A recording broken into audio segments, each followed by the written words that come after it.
दिल्ली हर साल इन्हीं दिनों में एक गैस चैम्बर बन जाती है, उसके बहुत सारे कारण हैं।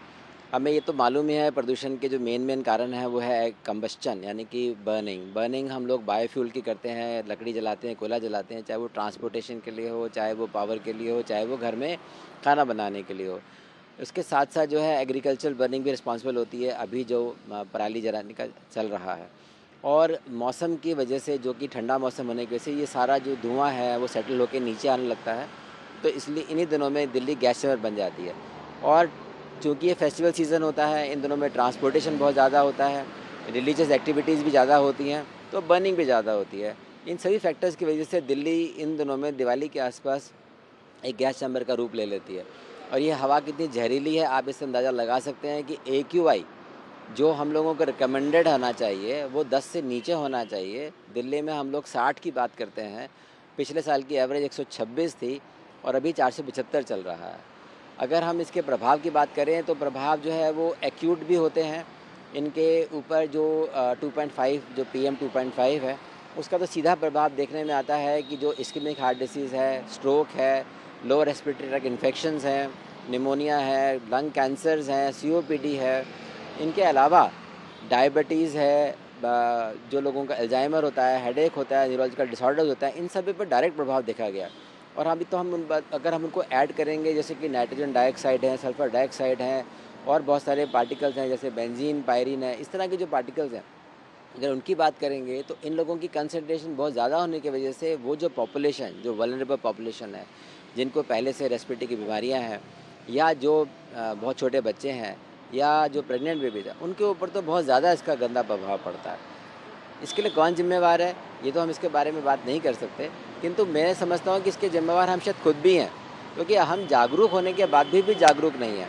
अभी दिवाली आएगी, लोग पटाखे भी जलाएंगे, ये जानते हुए कि इससे हमें ही नुकसान हो रहा है। अगर मैं आपको स्टडीज़ की बात करूँ तो ये बता सकते हैं कि 2020 में यूरोप में 2,38,000 डेथ सीधे-सीधे इसकी रिस्पॉन्सिबिलिटी एनवायरनमेंट पोल्यूशन पे है। अगर हम ये कहें कि हमारे लिए आज क्या ज़हर है, क्या डाइट, क्या टोबैको या फिर एनवायरनमेंट पोल्यूशन, आई थिंक तीनों ही रिस्पॉन्सिबल हैं। और ये हम लोगों को बहुत समझने की आवश्यकता है कि हमारी रिस्पॉन्सिबिलिटी है, हम प्रदूषण को जितना कम रखें। क्या हम इससे बच सकते हैं?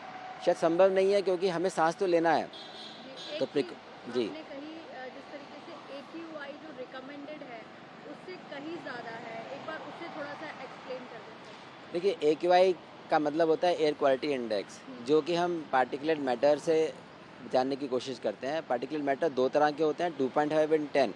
जो 2.5 वाला जो पार्टिकल होता है, उसकी जितनी भी स्टडीज़ हैं, उनसे ये पता लगा है कि ये डायरेक्टली रिस्पॉन्सिबल है ischemic heart disease, stroke, lower respiratory infection, COPD और लंग कैंसर्स में, जिसकी वजह से हमारे को बहुत ज़्यादा इकोनॉमिक लॉसेस भी होते हैं।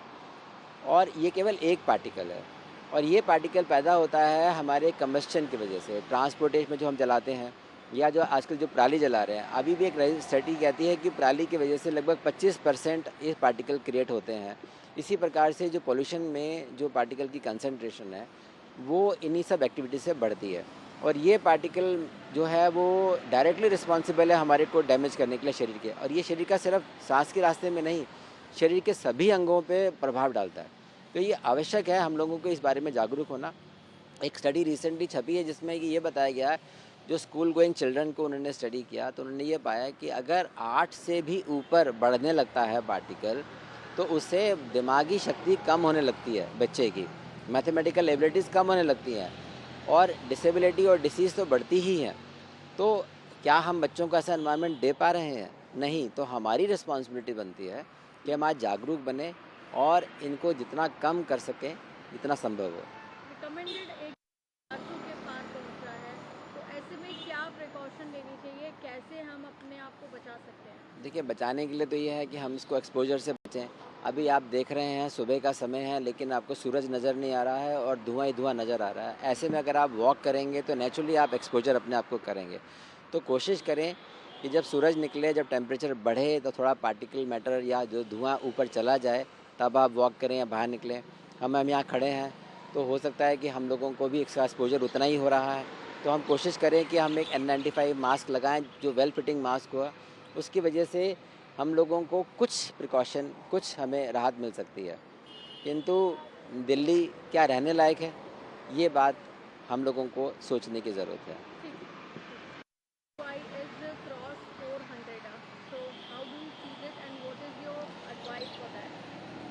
The AQI crossing 400 and going into severe category is mainly due to factors like combustion, whether it is the domestic or the power consumption, or due to the transportation, or whether it is the burning of the agricultural waste. Also due to construction related activities and maybe industrial activities. We are responsible for it, and it is our responsibility that we should reduce it. But exposure needs to be avoided because pollution is directly responsible for many diseases like ischemic heart disease, stroke, whether it is lower respiratory infection, COPD, exacerbations of asthma, or maybe many other diseases like diabetes and Alzheimer's, etc. It is also responsible for affecting the health of children. So the vulnerable population, whether it is the very old, small children, pregnant ladies, or people having already some respiratory conditions, they need to avoid as much as possible exposure to this pollution. They should not walk, if they are morning walkers, they should not walk in the morning when the weather is so bad and there is a lot of smog in the morning. They should also confine themselves to home, preferably in areas where there is pollution can be controlled, and if possible continue with their medicine, and if possible they have any symptom, they should visit doctors to take treatment immediately. It depends upon the area to area, and because AQI is an average index, it may be more in like busy crossings or near the construction activities, or maybe much less in areas where there are a lot of trees. But recommended AQI PM particle for India 2.5 has been should be 60 or low, but as low as 10 is what the WHO is aiming for. In fact, WHO has suggested by 2050 that there should be zero pollution.